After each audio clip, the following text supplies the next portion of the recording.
ಮಾಲ್ಡೀವ್ಸನ್ನು ಕೂಡ ಬ್ರಿಟಿಷರು ಆಳ್ತಿದ್ರು.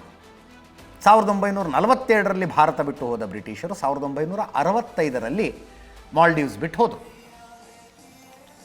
ಮಾಲ್ಡೀವ್ಸ್ 60ನೇ ಸ್ವಾತಂತ್ರ್ಯೋತ್ಸವವನ್ನು ಆಚರಿಸಿಕೊಳ್ತಾ ಇದೆ.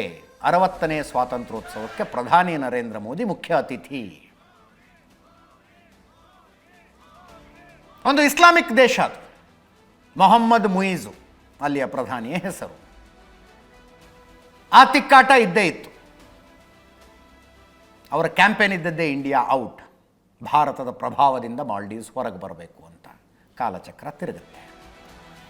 ಪ್ರಧಾನಿ ಆದ ನಂತರ 3ನೇ ಸಲ ನಮ್ಮ ನರೇಂದ್ರ ಮೋದಿಯವರು ಅಲ್ಲಿಗೆ ಹೋಗ್ತಾ ಇರೋದು. 3ನೇ ಸಲ 60ನೇ ಸ್ವಾತಂತ್ರ್ಯೋತ್ಸವದ ಗೌರವ ಅತಿಥಿಯಾಗಿ.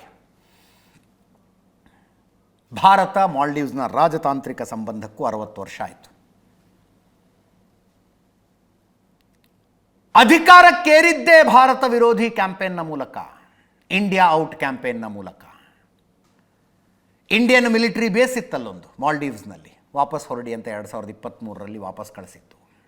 ಅದರ್ವೈಸ್ ಭಾರತಕ್ಕೂ ಮಾಲ್ಡೀವ್ಸ್ಗೂ ಅವಿನಾಭಾವ ಸಂಬಂಧ. 2023 ಸೆಪ್ಟೆಂಬರ್ನಲ್ಲಿ ಮೊಹಮ್ಮದ್ ಮುಯಿಜು ಅಧ್ಯಕ್ಷ ಆಗಿದ್ದು.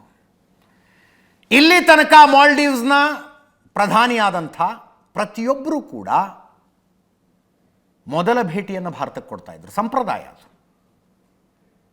ಅದು ಭಾರತದಿಂದಲೇ ಬದುಕ್ತಾ ಇರುವ ದೇಶ ಅನ್ನೋ ಅರ್ಥದಲ್ಲಿ ಮೊದಲನೇ ಭೇಟಿ ಭಾರತಕ್ಕೆ. ಬಟ್ ಮೊಹಮ್ಮದ್ ಮುಯಿಜು ಫಸ್ಟ್ ದೇಶ ಹೋಗಿದ್ದು ಟರ್ಕಿಗೆ. ಟರ್ಕಿ ಇತ್ತೀಚೆಗೆ ಆಪರೇಷನ್ ಸಿಂಧೂರದ ಟೈಮ್ನಲ್ಲಿ ಪಾಕಿಸ್ತಾನಕ್ಕೆ ಡ್ರೋನ್ ಕೊಟ್ಟಂಥ ದೇಶ. ನಿರಂತರವಾಗಿ ಭಾರತ ವಿರೋಧಿ ನಿಲುವುಗಳನ್ನು ಹೊಂದಿರುವಂಥ ದೇಶ. ಮೊದಲಿಗೆ ಟರ್ಕಿಗೆ ಹೋದರು ಮೊಹಮ್ಮದ್ ಮುಯಿಜು. ಅಲ್ಲಿಂದ ಚೀನಾದ ಜೊತೆ ದ್ವಿಪಕ್ಷೀಯ ಮಾತುಕತೆಗಳಾದವು, ಒಪ್ಪಂದಗಳಿಗೆ ಸೈನ್ ಹಾಕ್ಕೊಂಡ್ರು. ಮಾಲ್ಡೀವ್ಸ್ಗೆ ಸ್ವಾತಂತ್ರ್ಯ ಸಿಕ್ಕು 60 ವರ್ಷಗಳಿಂದ ನಡೆದುಕೊಂಡು ಬಂದಂಥ ಸಂಪ್ರದಾಯವನ್ನು ಮೊಹಮ್ಮದ್ ಮುಯಿಜು ಮುರಿದ್ರು.